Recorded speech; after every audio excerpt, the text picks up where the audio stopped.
이번 시간에는 이어서 연기에 대한 공부를 하도록 하겠습니다. 먼저 앞에 공부하는 동안 사실은 궁금하신 점들이 좀 있으셨을 것 같은데요. 질문 있으시면 받아보도록 하겠습니다. 내가 이승에 와서 이제 내 생은 얼마나 남았을까? 그 안에 가기 전에 내가 해야 할 일은 뭘까? 어떻게 살아야 부처님을 떳떳하게 뵐 수 있을까? 그런 생각이 요즘 참 많이 들거든요. 그래서 뭐부터 시작을 해야 될까? 자꾸 그런 생각이 많이 들어요, 지금은. 그거는 어떤 마음에서 일어나는 걸까요?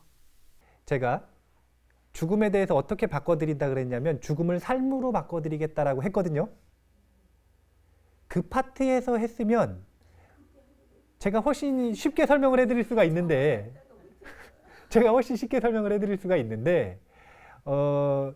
그 파트에서 자세하게 설명을 해드리기로 하고 여기선 간단하게 말씀을 드리자면 복습하기가 괜찮은 것 같으니까 복습을 한번 해보겠습니다. 지금 오늘 배우는 연기 파트가 이 불교 인문학 전체의 핵심이라 그랬잖아요. 근데 그 앞에 보면은 불교란 무엇인지 인문학이란 무엇인지에 대한 이야기를 했었죠. 그 부분도 기본 틀을 만드는데 아주 중요해요. 그 부분에서 한번 복습을 해보면 불교를 정의할 때 불법승 삼보로 한다 그랬죠. 처음에 불보로 하면 종교, 법보로 하면 철학, 승보로 하면 수행이죠. 근데 이 수행하는 형태를 보면 이거는 믿음의 수행이죠. 그래서 신. 철학은 이해입니다. 해. 행.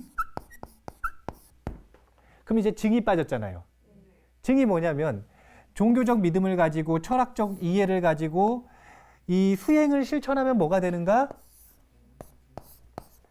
행복을 증득한다는 거예요. 행복을 증. 그러면은 여기서 말하는 행복이 뭔지가 아주 중요한데 불교에서 말하는 행복은 특별한 포장지에 쌓여져 있는 어떤 보물을 찾는 듯한 그런 행복을 찾는 게 아니에요. 거기 포장지에 쌓여져 있는 건 어떤 특별한 자기가 생각하는 어떤 그 특별한 느낌, 그걸 사람들이 행복이라고 생각하고 찾아가는데 그런 게 아니라 이고득락이라 그럽니다. 이고득락. 고통을 여의면 그냥 그 자리가 행복이다. 그리고 그 자리가 나타나는 모양은 다 다르다라는 거예요. 근데 여기서 보면 이제 기도를 하시니까 뭔가 좀 내려놔졌다 이런 표현을 하셨죠. 일단 기도를 하려면 누구를 믿어야 되나요? 부처님을 믿어야 되죠. 그래서 이 종교적인 믿음을 가지면 뭐가 생기냐면 요 행복으로 가기 위한 신지가 생기는 거예요. 믿음으로써 나타나는 지혜. 믿음으로써 나타나는 지혜는 두 가지 특징이 있어요. 이거 이렇게 하면은 기억하시려고 노력하시는데 기억 안 하셔도 됩니다. 그냥 알려드리는 거예요. 첫 번째는 믿음은 초월의 특징이 있어요. 믿는 순간 자기가 모르는 것조차 저 사람한테 의지를 하면 그 사람이 아는 것들을 한 방에 흡수할 수 있나요, 없나요? 그래서 초월의 특징이 있는 거예요. 그 다음 두 번째는 청정의 특징이 있어요. 의심이라고 하는 얼룩이 믿음이 생기는 순간 한순간에 사라지죠, 버리죠. 그래서 믿음은 두 가지 특징이 있다. 그 두 가지 특징이 공덕인가요? 아니면 공덕이 없는 건가요? 그러니까 그 공덕은 바라밀이라 그랬죠. 그리고 그 공덕이 육바라밀에서 보면 보시, 지계, 인욕, 정진, 선정. 그래서 뭐가 된다? 지혜.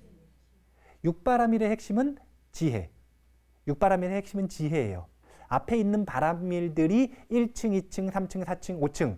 그게 꼭 그런 순서는 아닌데 그것처럼 아래층을 기반을 탄탄히 했을 때 나타나는 게 반야바라밀, 지혜바라밀입니다. 그러니까 그래서 요 신이라고 하는 게 아까 말한 것처럼 초월, 그 다음에 청정, 그런 특징을 하는 지혜를 만들어낸다라는 거예요. 기도를 열심히 하시잖아요. 어느 부처님을 향해서 기도를 하시는지 모르겠는데 석가모니 부처님을 향해서든 나무 아미타부를 아미타 부처님을 향해서든 관세음보살님을 향해서든 지장보살님을 향해서든 뭐 문수보살님을 향해서든 기도를 열심히 하시면 그 청정한 믿음의 지혜가 생깁니다. 의심이 사라집니다. 그런가요? 해보니까 그런가요? 그 다음에 요 해라는 건 뭐냐면 이게 견해 중에 사견이 있어요. 사견이라는 게 있어요.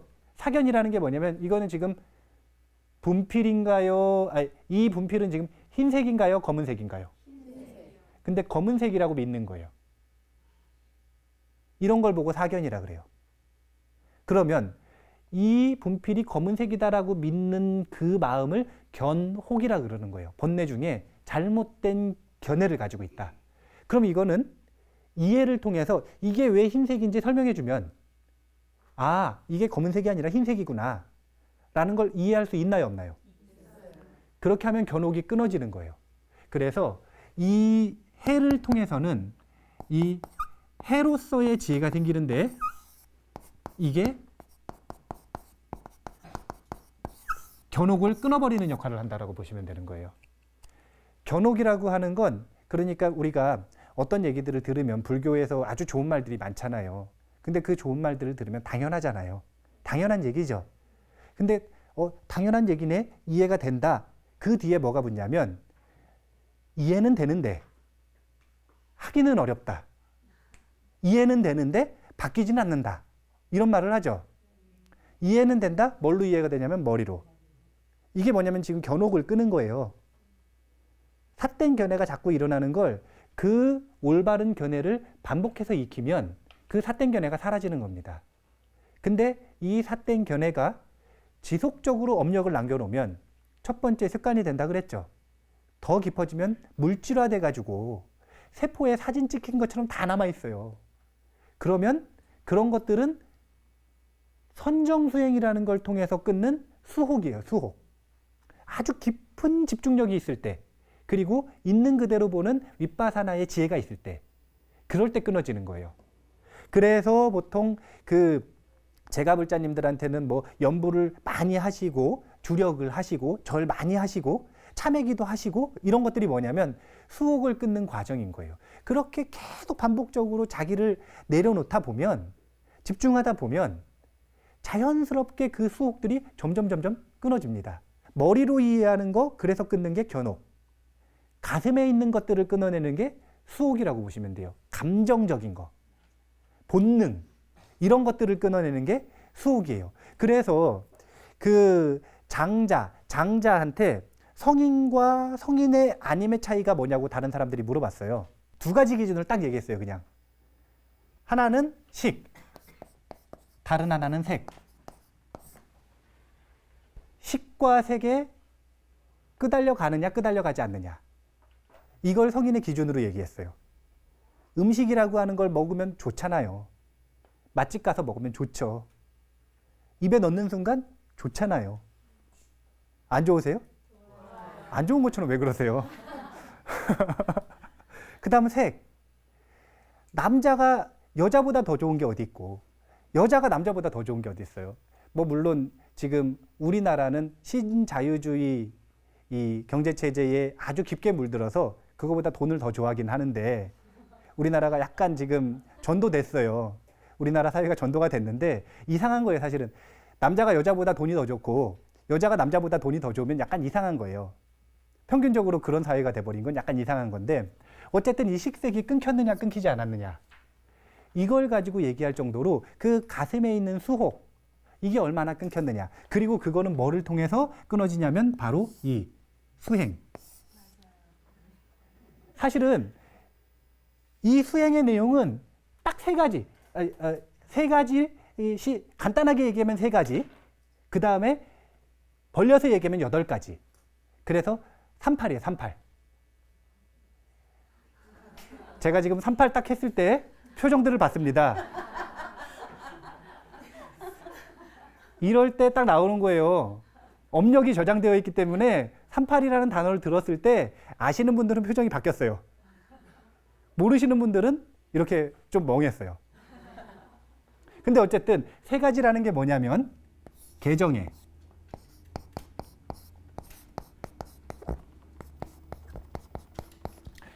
여덟 가지는 8 정도. 불교의 수행은 계정에 8 정도. 이게 다예요. 육바라밀 여기서 벗어나지 않습니다. 37조도법 여기서 벗어나지 않아요. 밀교 수행까지도 여기서 벗어나지 않습니다. 그래서 계정의 수행을 하는데 전문 수행자들은 요 정수행인 사마타라고 하는 수행, 해수행인 윗바사나라고 하는 수행을 전문적으로 오랜 시간을 투자해서 한단 말이에요. 근데 제가 볼 자들은 생업이 있기 때문에 그럴 시간이 부족하죠. 그러니까 우리나라에서 많이 하는 게 절에서는 절을 제일 많이 하죠. 첫 번째. 염불하죠. 주력하죠. 그게 뭐냐면 바로 이 정수행인 거예요. 정수행. 그거를 했는데 점점 마음이 산란해져. 그럼 잘못하고 있는 거예요. 그러니까 이걸 통해서 하면 행지가 나오는데 이 행지가 바로 내 마음을 이 하나로 몰입되게 만들고 그리고 집중력이 좋아지게 만들고 그리고 내려놓게 만든다. 이게 여기에 해당되는 거예요. 내려놓는다라는 게 뭐냐면 잘 보면 내 것, 나의 것, 나라고 할 만한 게 없단 말이에요. 있는 그대로 보면. 근데 본능이 저거는 내 거고 저거는 나고 저거는 집착해야 되는 거라고 끊임없이 얘기를 해요. 그럼 그것들을 꽉 쥐고 있단 말이에요. 근데 기도 열심히 하면 이게 놔져요. 그걸 보고 내려놓는다 그러고 방아착이라 그러고 하심이라 그러는 거예요. 저기 영어에서는 letting go 그러더라고요. letting go, 놓아버림. letting go. 근데 그렇게 하심이 되면 집착이 이렇게 사그라드는 겁니다. 그러기 위해서는 제가 볼 자들도 수행을 해야 되는 거예요. 스님들은 개정의 사막을 닦아야죠. 근데 그거하고 항목이 조금 다른 거예요. 조금 더 시간을 덜 들이고 할 수 있는 거. 그게 뭐냐면 기도, 여러 가지 기도 방법들인 거예요. 이렇게 하면 뭐가 생기는 거냐면 증지가 생기는 겁니다.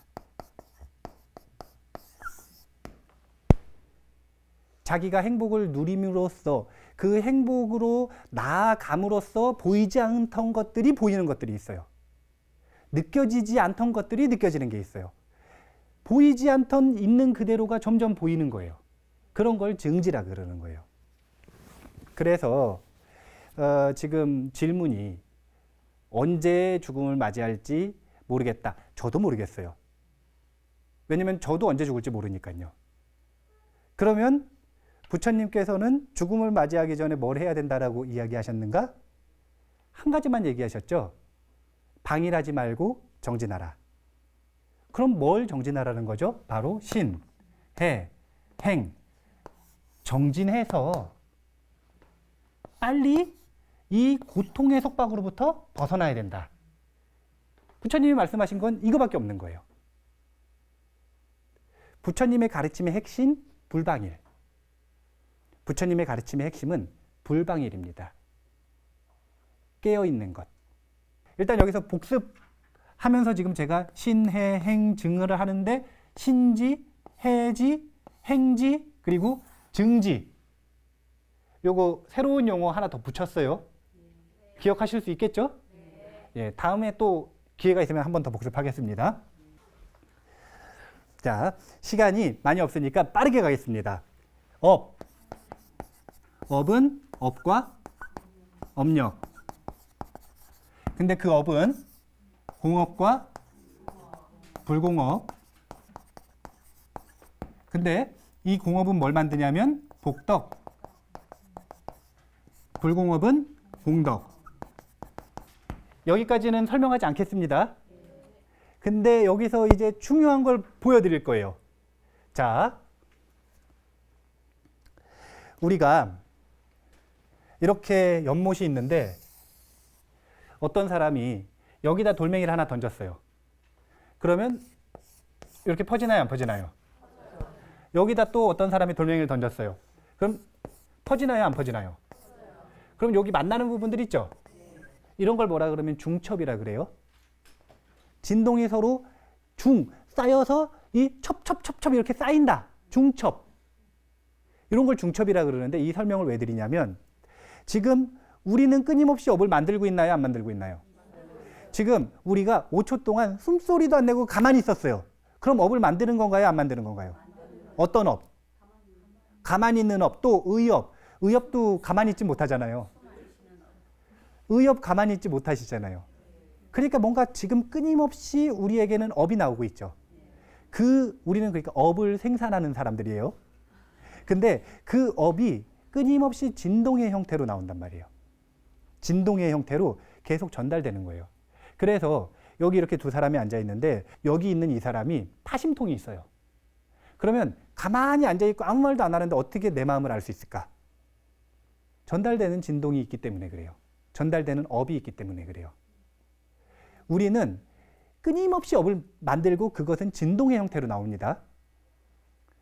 분필은 진동이 있을까요, 없을까요? 고유한 진동. 있어요.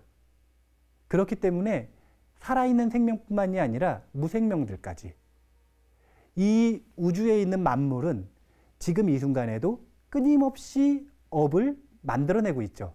그러면 우리들이 이렇게 가까이 있어요. 그러면 이 법우님이 업을 진동의 형태로 내뿜는데 저도 지금 내뿜고 있죠.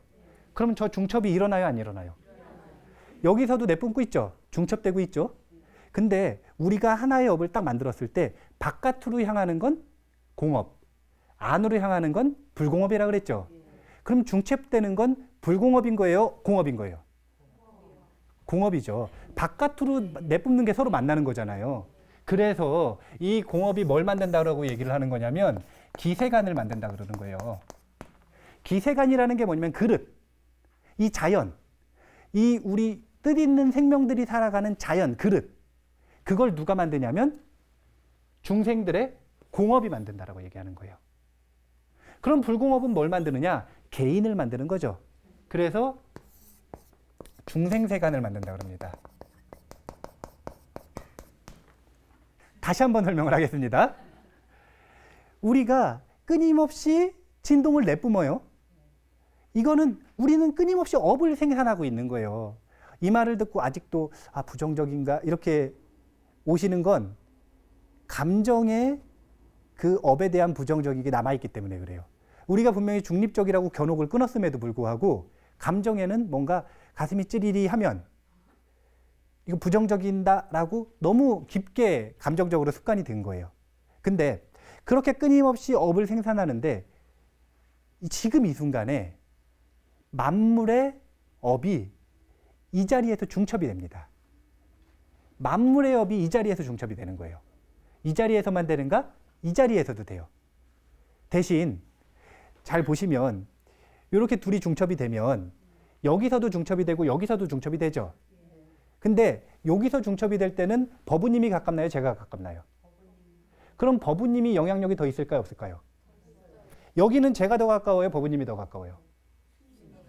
그럼 여기는 제가 더 영향력이 있을까요? 법우님이 더 영향력이 있을까요? 자석이 가까울수록 힘이 더 세잖아요.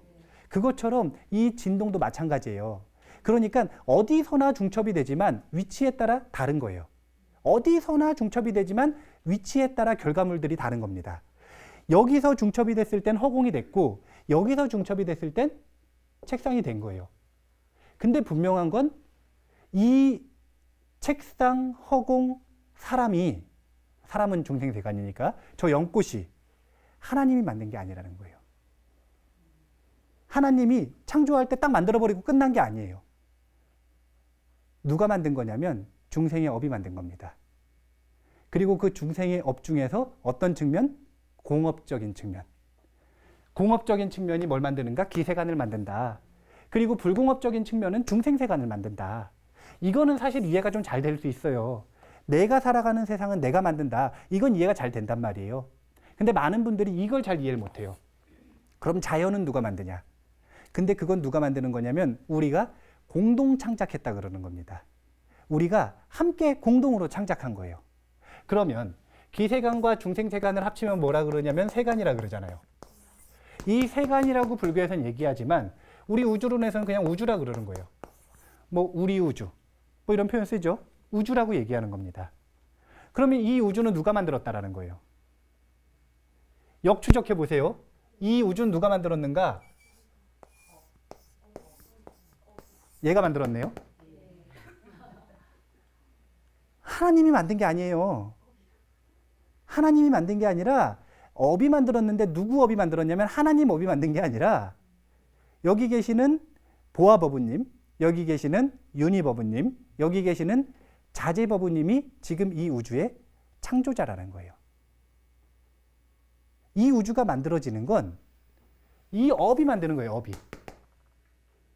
왜 그럴 수밖에 없냐면 행위가 저장되는 습관이 있기 때문에, 그리고 그 저장된 게 다른 행위에 다시 영향을 미치기 때문에, 끊임없이 인과관계가 순환하기 때문에 그 관계로 이 우주가 만들어지는 논리가 만들어지는 겁니다.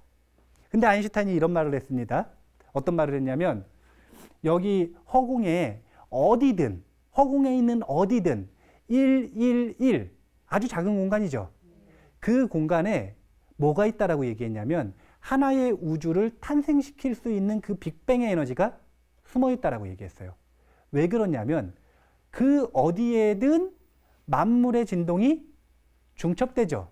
그 진동은 에너지잖아요. 그러니까 어디든 이 우주 하나를 탄생시킬 수 있는 힘이 있는 거예요. 그리고 거기엔 정보가 다 있죠. 만물의 정보가 다 있죠.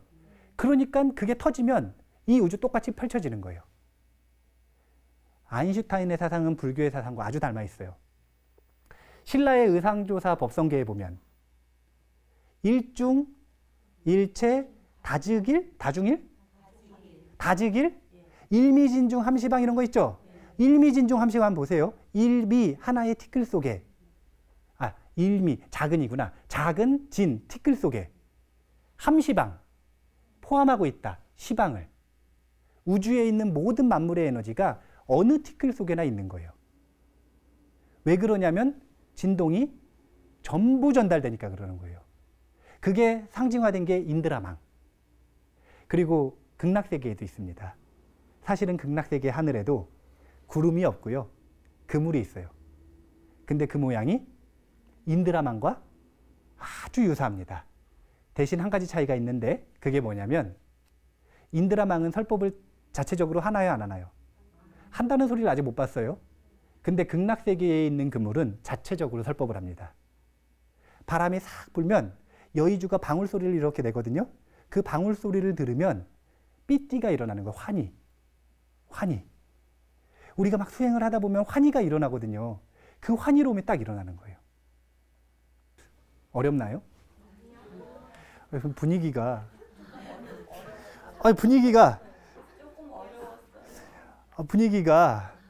이거는 뭔가 조금 어렵다라는 분위기가 있는데, 아까 여기 보면은 그 얘기해 주신 부분 중에 이고등락이라고 했잖아요. 고통을 여였을 때 나타나는 느낌은 다 다르다고 했잖아요. 근데 그 중에서 환희로움이 나타나는 경험들이 있어요. 그러면 그 환희로움은 몇 가지로 불교에서 분류를 하는가? 5가지로 분류를 합니다. 이제 환희, 희열, 보통 요 환희나 희열로 번역을 해요. 근데 그 원어가 뭐냐면 삐띠예요, 삐띠. 그러니까 환희, 희열, 삐띠 요 3가지를 다 들어놓으셔야 환희라고 했을 때도 희열이라고 했을 때도 삐띠라고 했을 때도 알아들으실 수 있는 거예요. 그래서 그냥 한번 얘기하는 거예요. 저는 그 빨리어 전문가가 아니라 여기다 원어를 쓰고 그러지는 않을 건데 그냥 들어만 두시라는 거예요. 근데 그 환희가 5가지가 있답니다. 우리가 대화를 하거나 수행을 하거나 어떤 것들을 퍼뜩 알아차리는 깨달음이 왔을 때, 어떤 것들을 문득 알게 되는 이해가 왔을 때 닭살이 착 돋는 느낌 느껴보신 적 있나요? 그게 첫 번째 삐띠예요. 그게 첫 번째 환희로움입니다. 자제법원님 느껴보신 적 있으세요? 없어요? 아직 수행을 안 했어요. 우리 이제 수행을 열심히 해야겠네. 그렇죠? 두 번째는 닭살이 아니라 척추를 탁 관통하는 그 찌리한 느낌 있죠. 소름이 싹 돋으면서 딱 척추를 번개가 딱 친 것처럼 그 찌리리한 느낌. 이게 두 번째 환이에요. 보통 여기까지는 수행을 안 하신 분들도 정말 일생에 어떤 사건이 있을 때, 어떤 깨달음이 왔을 때 이런 경험이 오긴 옵니다. 근데 세 번째부터는 약간 좀 달라요. 세 번째는 뭐냐면 파도와 같은 환이라 그러는데 울렁 울렁 울렁 하는 거예요. 그 환희로움이 지속적으로 파도가 밀려오듯이 온몸에 밀려오는 거예요. 이게 세 번째 환입니다. 네 번째는 수행을 딱 하다가 보통 이거는 스님들이 초선정에 들 때 일어나는 현상인데, 초선정에 들 때는 환희와 행복 이것들이 마음에 남거든요. 다른 작용도 남는데 그 중에서 이런 게 남아요. 그래서 초선정에 들 때 보통 이런 경험을 한대요. 앉아서 수행을 하시잖아요. 본능적으로 몸이 붕 뜨는 거예요. 몸이 붕 뜨는 거예요. 자기는 뜨려고 한 게 아니라, 아이 뭐 선정 수행 하시는 분이 왜 굳이 몸을 띄워요? 굳이 몸을 띄울 이유가 없잖아요. 선정에 들어있는데 몸이 붕 뜨는 거예요. 이 삐띠가 좀 약할 때는 붕 뜨는 느낌일 거고, 삐띠가 강렬할 때는 정말로 몸이 막 이만큼씩 뜨는 거죠. 정말 심한 분은 공중부양이 될 수도 있겠죠. 공중부양이 될 수도 있겠죠. 그게 네 번째 환희로움이에요. 그리고 다섯 번째 환희로움은 충만한 환희로움이라 그래서 이런 것들은 되게 조금 순간적이잖아요. 근데 지속적으로 환희로움이 온몸, 온마음 가득한 거예요. 그걸 다섯 번째 환희로움이라 그럽니다. 이런 느낌들이 일어날 때 그것이 개정해 사막 그리고 신해 행증의 수행을 통해서 우리가 느끼는 행복의 양상들이에요. 우리가 그런 느낌을 맛봐야 되는 거예요. 이런 얘기들을 들었을 때 뭔가 이해가 되는 부분이 있으세요, 없으세요? 있어요. 하나도 없나요? 있어요. 지금 연기에 대해서 배우는데 업이 세간을 만든다.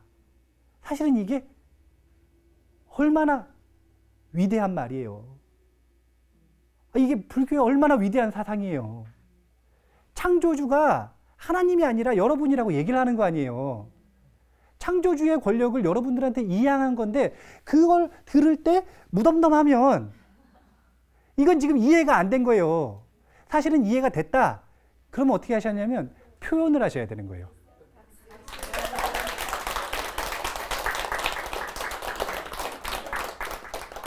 원래 여기 지금 3층이 교회인데 3층에서 이런 얘기 했으면 난리가 났을 거예요. 막 할렐루야 하고 막 울고 막 난리가 났을 거예요. 그게 뭐냐면은 삐띠를 표현하는 거예요. 그리고 표현하면 강렬해집니다. 표현하면 강렬해져요. 우리나라에서는 아직까지 그 표현을 너무 못하는 것 같아요. 제가 이걸 또 의학적으로 한번 봐볼까요? 그 삐띠가 일어날 때 어떤 일이 일어나나? 의학적으로 뇌의 호르몬 중에 엔돌핀이 좋은 건 아시죠?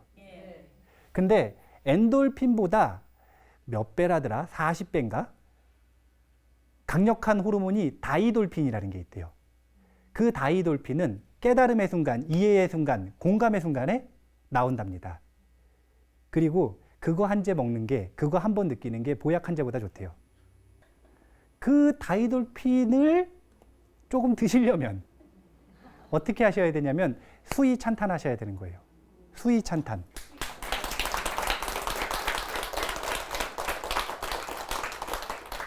그러니까 요 환희로움에 대해서 배우실 때 뭘 아셔야 되냐면 표현을 하셔야 된다라는 거예요. 수희 찬탄, 함께 기뻐하면서 찬탄하는 연습. 그게 안 되면 질투밖에 안 나요. 좋은 일에 대해서 질투밖에 안 나요. 그렇기 때문에 표현을 하는 연습을 좀 하셔야 된다라는 거예요. 아시겠죠? 네.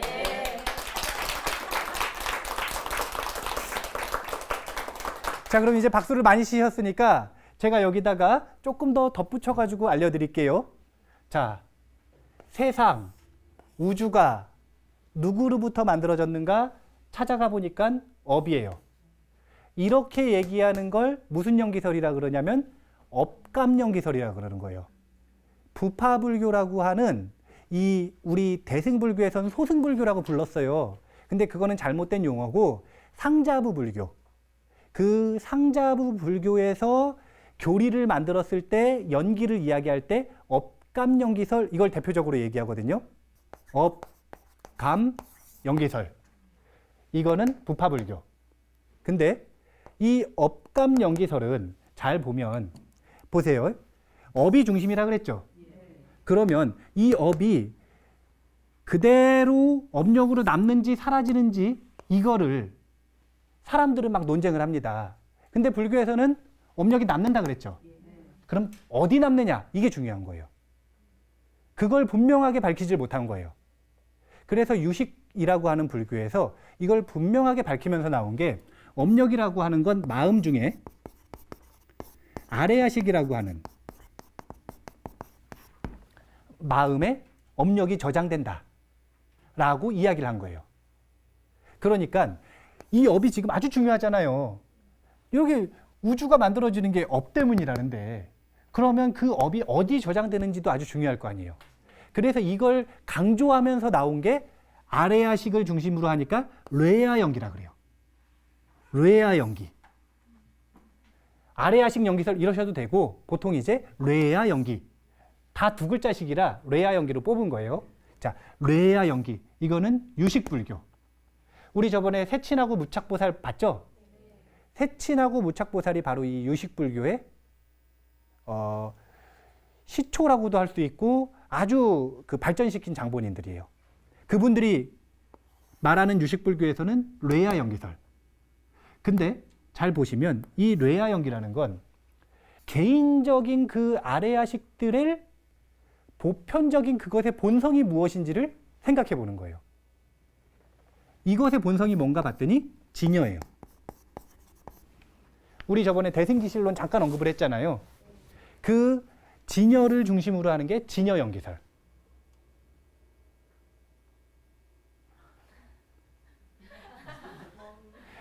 아까 박수 칠 때하고 사뭇 달라요. 진여 연기설.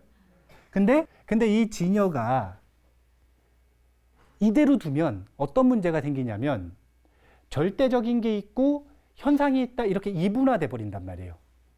이 절대적인 거 진여라고 하는 거에서 만물이 나왔다 이렇게 돼 버리는 거예요. 그렇게 되면 뭐하고의 구분점이 없어지게 되냐면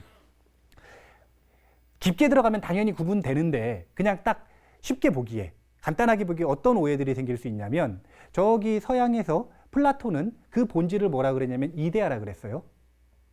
그리고 중세 때 그리스도교에서는 그 본질을 뭐라 그랬냐면 하나님이라 그랬어요. 그랬어요. 그리고 인도에서는 아뜨만이라 그럽니다. 아뜨만, 브라흐만. 근데 그거는 무아가 아니라 유아에 가까운 언어예요. 언어. 진여연기설에서는 절대 유아를 얘기하지 않아요. 근데 언어를 빌려 쓰다 보면 유아처럼 보이는 거예요. 그래서 여기서 다시 한번 발전을 하는데 저 진여라고 하는 건 중생의 본성인 거예요. 중생 마음의 본성. 그러면 서 작가님은 진여의 성품이 있을까요? 없을까요? 저는 있나요? 없나요? 그러면 그 진여를 집중하는 게 아니라 법계에 있는 모든 존재한테 진여의 성품이 있죠. 그래서 법계에 있는 만물 하나하나가 연기의 주체다라고 그 연기의 권력이 다시 중생으로 넘어가는 게 화엄의 법계 연기설이에요. 이렇게 지금 발전하는 거예요. 그냥 이제 다만 두세요. 예, 다만 두셔요. 다만 두시면 되는데 이런 것들을 왜 알려드리냐면 이런 용어들이 나왔을 때 헷갈리지 마시라고. 업감연기설이라고 얘기를 하지만 중요한 건 뭐다? 업이다. 뇌아연기설이라고 해서 업력이 저장되는 곳을 얘기했지만 연기의 주체는 결국은 업인 거예요. 중요한 건 업인 거예요. 진여연기설도 본인 그 본성이 하는 게 아니라 이게 아레아식이 된 다음에 다시 이게 업을 일으켜서 하는 거거든요. 그러니까 여기서도 중요한 게 업이에요. 중생으로 다시 가도 중생의 업이 저기 우주를 만드는 거예요. 그러니까 이거든 결국은 중요한 게 업이다. 그래서 오늘 업과 업력을 나누는 것부터 시작을 해서 결론이 그 업이 뭘 만든다? 우주를 만들고 세간을 만든다. 이렇게 지금 진행이 된 겁니다. 이렇게 진행이 됐는데 아까 본질이 있고 그 본질이 현상을 창조한다. 이런 게 서양의 세계관이잖아요. 그래서 신이 인간을, 자연을 창조했다 그랬죠. 신을 존경하는 이유는 단 하나밖에 없는 거예요. 그 창조력 때문에. 근데 지금 딱 건너뛰어 버리면 이 업한테 창조력을 지금 뺏긴 거죠. 그리고 그것의 주체인 중생한테 그 창조력을 뺏겨버린 거죠. 그거는 너 혼자의 작품이 아니라 우리 모두의 공동작품이다. 이렇게 돼버린 거잖아요. 그러면 우리가 이런 논란들도 한번 생각을 해볼 필요가 있습니다. 신이 우주를 만들었다라고 얘기하는 게 창조론이죠. 그 다음에 다윈의 진화론이 있죠. 진화론이라는 건 뭐냐면, 자, 다윈이 생각하기엔 신이 있고 인간이 있고 자연이 있는데 다윈이 생각하기에 신의 존재를 증명할 수 있나요, 없나요? 그러니까 불확실한 거 빼고 그런 생각인 거예요. 불확실한 거 빼고 그러면 인간은 자연의 일부인가요, 아닌가요? 그러니까 그러면 자연이 진행되는 원리를 보면 우리가 알 수 있는 것들이 어떻게 됐는지 알 수 있는 거잖아요. 그러니까 그 자연이 어떻게 변해가고 어떻게 발전하고 어떻게 진화하는지에 대한 이야기를 하는 게 진화론이에요. 근데 잘 보세요. 창조라고 하는 걸 딱 보면 창조라고 하는 건 여기가 이렇게 현상세계면 본질이 있어요. 그래서 여기서 이렇게 올라와서 현상의 모습이 되면 그걸 창조라 그러는 거죠. 현상세계에서 없던 게 생겨났으니까 그걸 보고 창조라 그러는 거죠. 근데 잘 보세요. 여기가 창조의 순간이에요. 창조의 찰나. 그럼 그 다음 찰나가 있을 거 아니에요. 그러면 그 다음 찰나에 이것과 이것이 똑같나요? 달라지나요? 달라지죠. 달라진다. 여기서 이렇게 변했다. 이게 뭐냐면 진화예요. 변화. 시간을 품고 있는 거. 시간의 변화를 품고 있는 게 진화. 시간을 단면으로 딱 잘라가지고 그 찰나에 여기 본질에서 요 현상이 나왔다. 이게 창조. 이해가 되세요? 쉽게 말하면 이렇단 말이에요. 근데 재밌는 게 여기에 저기 이웃 종교에서는 하나님이 있다고 생각했죠. 근데 하나님이 7일 동안 창조를 하시나요? 그리고 나서 계속 창조하신다 그러나요? 아니면 그때 창조하고 끝인가요? 끝나죠. 시간의 변화를 품고 있지 않죠. 그렇게 되면 허점이 생기는 거예요. 시간이 변화함에 따라 모습이 계속 변하는데 그럼 그것들은 어떻게 설명할 것인가? 그리고 그걸 파고든 게 진화론인 거예요. 그러면 진화론자들에게도 허점이 있어요. 시작이 어떻게 됐는가를 설명을 못하는 거예요. 그 시작이 어떻게 됐는가? 근데 연기론을 보잖아요. 그러면 아까 여기 이렇게 나오는 게 현상인데 행위죠. 업. 그러면은 그 업이 뭘 저장한다 그랬죠? 업력. 그러면 그 업력이 다시 뭐를 영향을 미치냐면 업. 다시 업력. 이렇게 되죠. 이런 거를 이제 뭐 그 유식가에서는 뭐 유식하게 얘기할 때 뭐 종자생, 현행, 뭐 현행, 훈, 종자, 뭐 종자생, 종자 이런 말 어려운 말 하거든요. 근데 그게 결국 뭐냐면 업하고 업력하고 이렇게 순환 관계를 한다라는 거예요. 그렇게 하면서 이 우주가 이 찰나에 누구로부터 창조되는 거냐면 중생의 업으로부터 창조된다. 다음 찰나에도 중생의 업으로부터 창조된다. 근데 이때하고 같아요, 달라요? 왜냐하면 다른 업으로 창조가 되니까. 그러니까 이 변화는 진화의 측면이라고 볼 수 있고 매 찰나 창조되는 그것은 누구로부터 창조되는 거냐면 중생의 업력으로부터 창조되는 것이다. 그래서 연기로는 이 두 가지를 함께 품고 있는 거예요. 창조로는 단면밖에 못 보여주고 진화로는 시작이 없고 그냥 이렇게 변화하는 것밖에 못 보여주는 거예요. 그리고 두 번째는 그게 우연이래요. 변화하는 게 우연이래요. 필연이 아니라. 이 얘기는 무슨 얘기냐면 사과나무 심었는데 배가 나왔다라는 거예요. 연기로는 매 찰나 신이 창조하는 게 아니라 누가 창조하냐면 중생이 창조한다. 그리고 그 중생이 이 찰나에 창조하고 이 찰나에 창조하고 이 찰나에 창조한 모습을 연결시켜서 보면 변화하고 진화하는 모습으로 보이는 거예요. 그러니까 연기라고 하는 걸 단면을 잘라서 보면 창조, 그리고 이걸 연결시켜서 활동사진으로 보면 영화가 이렇게 사람 움직이듯이, 그 영화가 사실은 한 장 한 장의 필름들이잖아요. 한 장 한 장의 필름들을 이 사람이 창조했죠. 그리고 그 사람이 그걸 붙여가지고 보여주면 영화가 되죠. 그게 창조를 붙이면 진화가 되는 거예요. 창조를 붙여가지고 이렇게 활동사진으로 보여주면 그게 진화가 되는 거예요. 그리고 이 전부를 포함해서 이야기하는 게 연기론이라고 보시면 되는 거예요. 근데 여기서 오해하시면 안 되는 게 전부를 포함해서 얘기한다 그러니까 부처님이 창조론과 진화론을 알고 포함했다 이게 아니라 연기론이라는 걸 부처님께서 발견하시면서 깨달음을 얻으셨는데 그 연기론이 나중에 이런 논쟁이 있는 창조와 진화를 붙여서 모순 없이 설명할 수 있는 우주의 하나의 원리다 라고 보시면 되는 겁니다. 그리고 그 연기론을 이제 나중에 혹시 좀 더 자세하게 공부하시고 싶으시면 저기 업감연기설이 있었죠. 그 다음에 뇌하연기설이 있었죠. 그리고 진여연기설이 있었고 법계연기설이 있었죠. 이 연기설 하나하나를 공부를 하시면 돼요.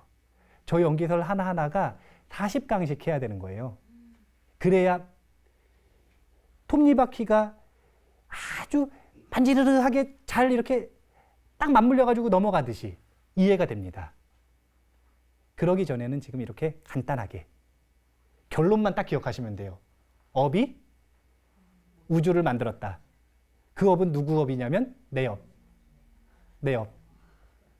그러니까 이 우주의 창조자는 하나님이라는 건가요? 아닌가요? 부처님이라는 건가요? 아닌 건가요? 사실은 그 이제 부처님이 아니라 그러면은 제가 설명이 너무 없이 한 얘기라 혼날 수 있어요. 그러니까 왜 부처님이 이 우주의 연기의 주체가 되는지는 또 시간이 될 때 한번 말씀을 드리겠습니다. 어쨌든 중요한 건 우리 모두가 이 우주의 창조자다. 연기의 주체다. 진화의 주체다.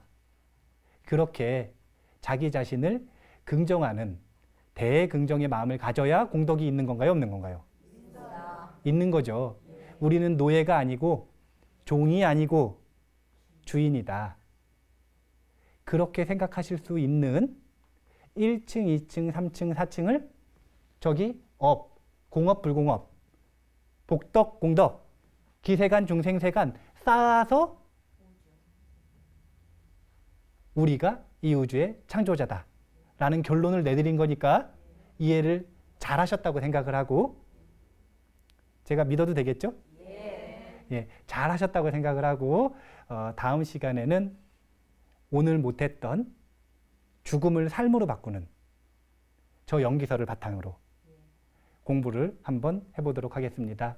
오늘 어떻게 이해가 잘 되셨어요? 네. 재미있으셨어요? 네. 어떻게 다이돌핀이 나온 것 같나요?